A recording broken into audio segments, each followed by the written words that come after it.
सती प्रथा के विरुद्ध बिगुल फूंकने वाले आधुनिक भारत के निर्माता राजा राम मोहन राय की जयंती के दिन भी भूल गया भागलपुर जिला प्रशासन।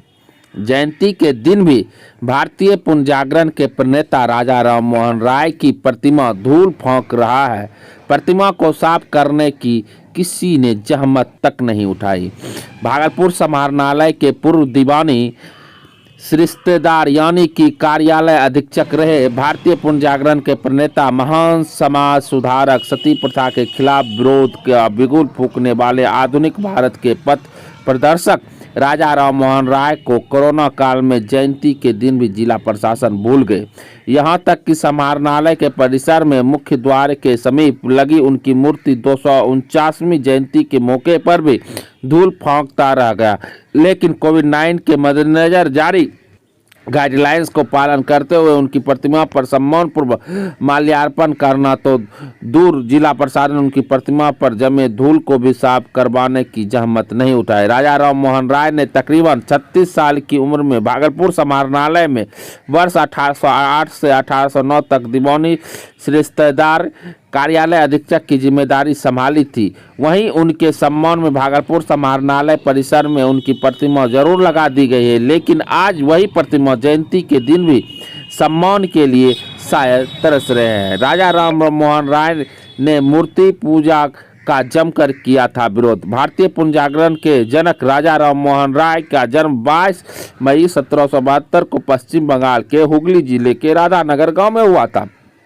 वहीं उस समय यह बंगाल प्रेसिडेंसी का हिस्सा हुआ करता था। पिता रमाकांत राय हिंदू ब्राह्मण थे, लेकिन बचपन से ही राजा राम मोहन राय कई हिंदू रूढ़ियों को दूर कर रहे थे। यही नहीं, उन्होंने महज 15 साल की अल्पायु में बंगाली संस्कृति, अरबी, फारसी भाषा का ज्ञान प्राप्त कर लिया था। छोटी सी उम्र में ही राजा राम मोहन राय ने देश भर में काफ़ी ज़्यादा भ्रमण भी कर लिया था।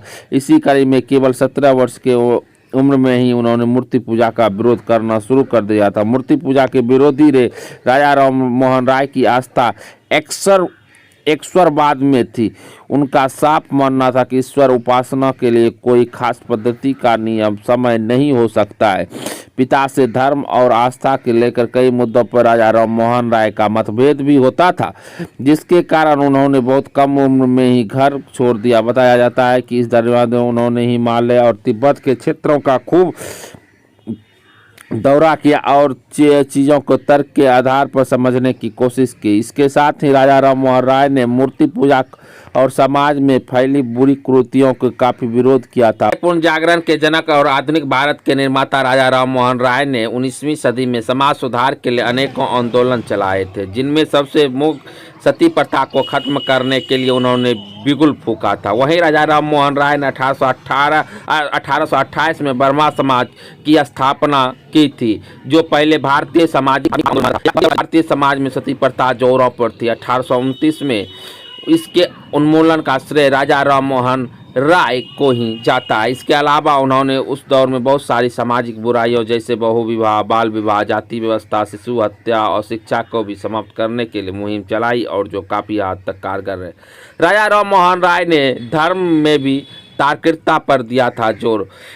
तुहफत अल मुआविदीन उनकी पहली पुस्तक। राजा राम मोहन राय जब काफ़ी समय बाद लौटे तो उनके माता पिता ने उनके अंतर कथित सुधार की उम्मीद को लेकर उनकी शादी करवा दी थी, लेकिन राजा राम मोहन राय ने हिंदुत्व की गहराइयों को समझने में लगे रहे, जिससे कि इसकी बुराइयों को समाज को सामने लाया जा सके और लोगों को इसके बारे में बताया जा सके।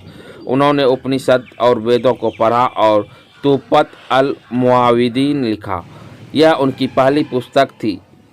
इसमें उन्होंने धर्म में भी तार्किकता पर जोर दिया था और रूढ़ियों का विरोध किया था। राजा राम मोहन राय की करीब 61 साल की उम्र में 27 सितंबर 1833 में निधन हो